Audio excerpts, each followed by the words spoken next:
mundial. 7 de diciembre de 1941 fue. Sí. Así empezamos el sol de la tarde, que este es el sol del país. Agradecer como siempre la dispensa que nos brindan de escucharnos, de colaborar con nosotros, de participar, de sumarse a nuestras redes y de apoyar nuestro canal de YouTube, Sol FM en YouTube. Cada vez somos más, muchos más. Gracias a la gente por confiar en este equipo. Saludo cariñoso a todo el país, a los que viven allá y a los que viven aquí. La noticia de último minuto es la disolución del Congreso peruano por parte del presidente Pedro Castillo. Esto se suma a otra de las tantas situaciones dramáticas que ha vivido ese país en los últimos 10 años y muy especialmente en el último lustro. Pedro Castillo ha disuelto el Congreso y las reacciones no se han dejado esperar. Atención, mucha gente no lo sabe todavía. El presidente de Perú disolvió el Poder Legislativo y el Tribunal Constitucional de allí. Oigan esto, un órgano extrapoder, control de la Constitución y la justicia, está pidiendo restablecer el orden a los militares. Dios cuide y salve ese pueblo. En tanto que todavía mucho más delicado, el presidente disuelve el Congreso horas antes de que se debatiera la moción de vacancia en su contra, es decir, una probable destitución vía Congreso, que es el que está facultado allá para ese tipo de juicio, y que lo apartaría de la jefatura del Estado. El canciller peruano César Landa denunció que el presidente Castillo dio un autogolpe de Estado e invocó a la comunidad internacional a ayudar al reencauzamiento democrático del país andino. Además, declaró que el mandatario tomó la decisión de disolver el Congreso sin consultar a sus colaboradores más cercanos, incluyendo el canciller. Sumamente delicada la situación en ese país.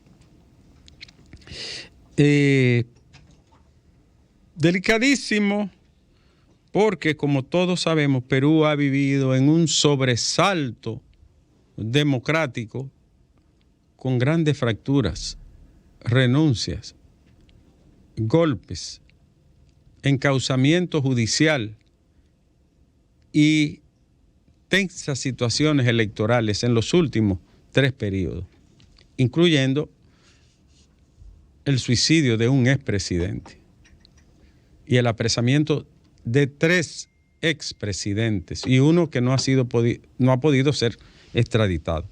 Peligrosa la situación del hermano país peruano. Pero hay que seguir con las informaciones.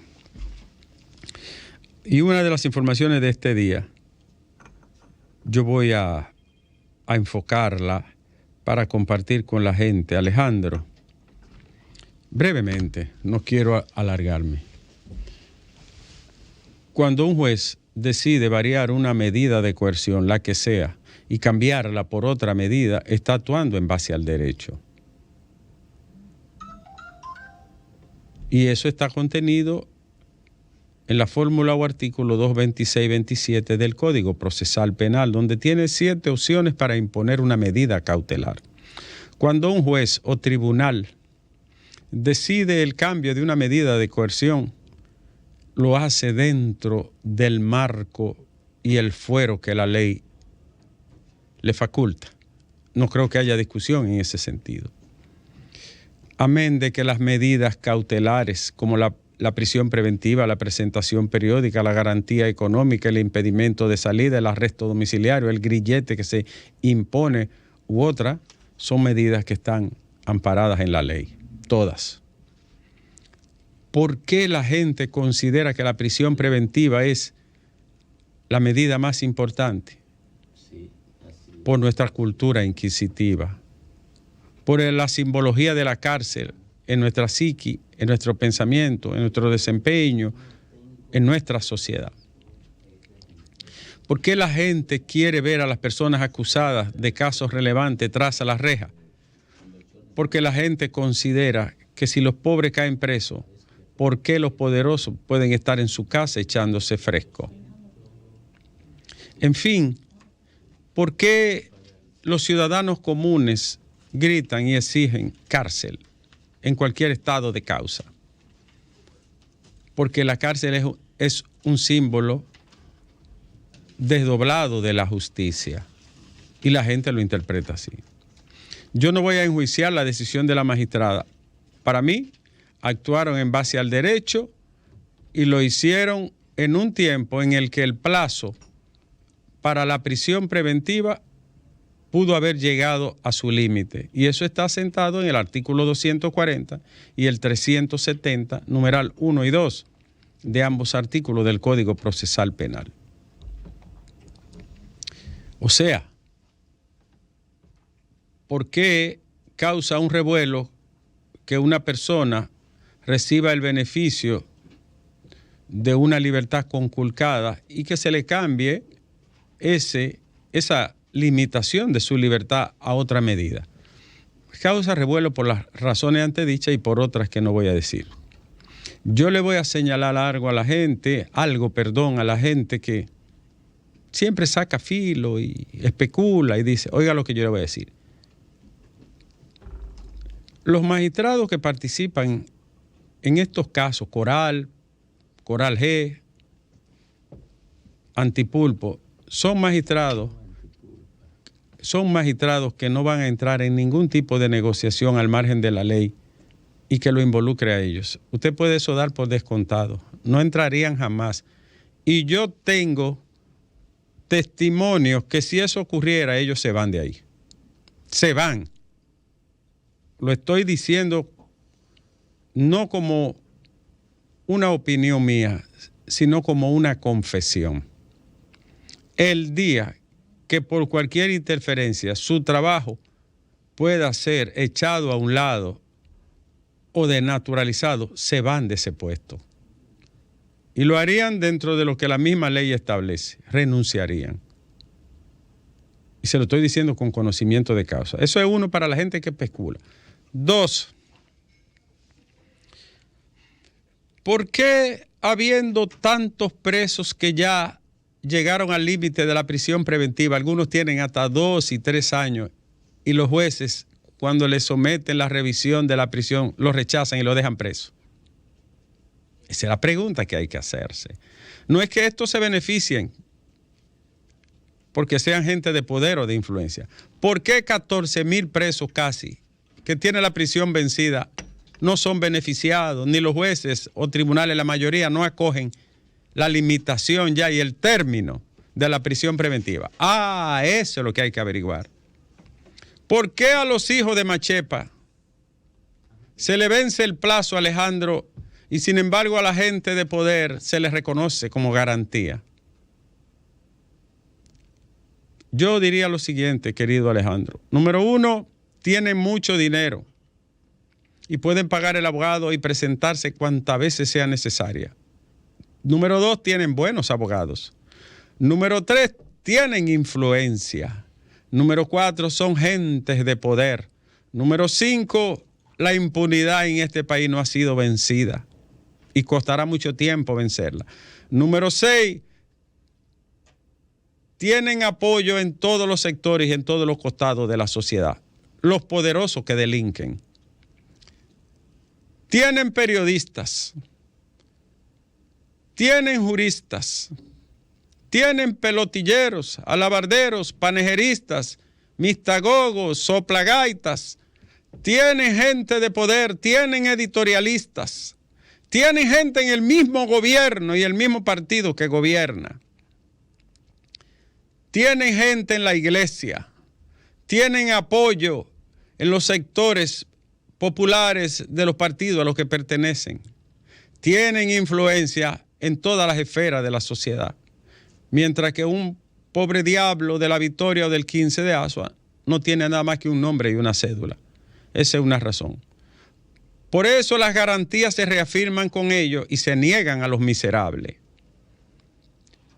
Quiero decir en pocas palabras, querido Alejandro, yo no me opongo a que a una gente se le conozca su proceso en libertad. Soy garantista de la escuela de Luigi Ferrajoli, de Roberto Gargarella.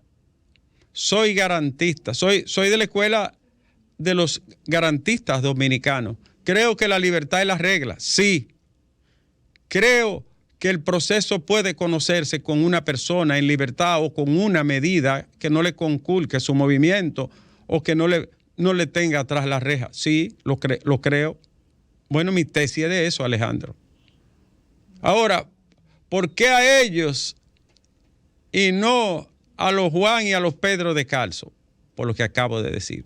¿Por qué reacciona el Ministerio Público así? ¿Por qué reacciona con esa desazón de que es muy fácil para los poderosos beneficiarse de las garantías? Por lo que decía Claude Rossin, porque tenemos un derecho penal de clases también, Alejandro. No vamos a hacerlo bobo. Si la sociedad nos hace distintos y algunos con privilegios y hay otros con desgracias heredadas, no va a ser igual la justicia, Alejandro. El principio de igualdad es que unos son más iguales que otros. Esa es la pura y dolorosa realidad. Y esa es una de las lacras que hay que vencer. De cualquier modo, lo digo de corazón, y quisiera recordar literalmente el artículo 240 y 270 del Código Procesal Penal, porque a la gente hay que orientarlo. Hay gente que dice, se acabó ya el proceso. No se acabó el proceso.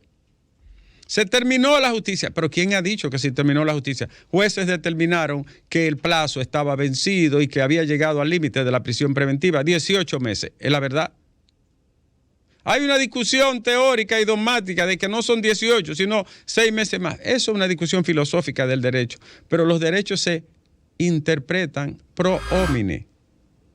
Es decir, se aplica el principio de favorabilidad al que está limitado de la libertad, al que está preso, al reo, al imputado. Si hay que interpretar, que esa interpretación vaya en favor del que está afectado por el sistema de justicia y conculcada su libertad. Por eso, la mayoría de los jueces garantistas se inclinan por decir, no es aquí que termina. En definitiva, Alejandro, teníamos que saber también que años y décadas de impunidad no se acaban en 2, 3, 4 meses, 5 años. Teníamos que saber también que la impunidad tiene amigos y amiguetes en todos los rincones y niveles del poder, porque la impunidad ha sido la gran pradera donde han crecido fortunas, patrimonios y riquezas, muchas de ellas sin acta de nacimiento y sin origen legal. Entonces no hay por qué escandalizarse tanto. Yo respeto la opinión de juristas y de personas y de periodistas que hablan y que opinan. Yo creo y morirá mi fe con ese ministerio público y estoy seguro que veré condenas, sí, si la vida me premia a seguir viviendo en los días y los años por venir. Estoy segurísimo y estoy seguro también que vendrán nuevos desmanes, artimañas, artilugios, engañifas, añagazas, trapisondas en favor de que le den la libertad a mucha gente y de que no se persiga a otros que pudieran ser factibles de persecución y encauzamiento en la justicia. Por último, Alejandro, en este punto, como diría José Hernández, poniéndolo en voz de Martín Fierro, honorables magistrados, caramba, no niego que actuaran bien, pero hay más de 10,000, entre 10 y 13,000 que tienen su prisión vencida y ustedes se hacen ciegos ahí. ¿Por qué con esto son tan visibles y garantistas? ¿Por qué? ¿Por qué con esto y no con aquellos? Y eso sí le da pique al pueblo. La justicia, decía Martín Fierro en Las Pampas, Argentina, Alejandro, la justicia es telaraña. Yo en mi ignorancia la explico. No la teme el hombre rico, tampoco la tema el que mande. Pues solo atrapa al bicho chico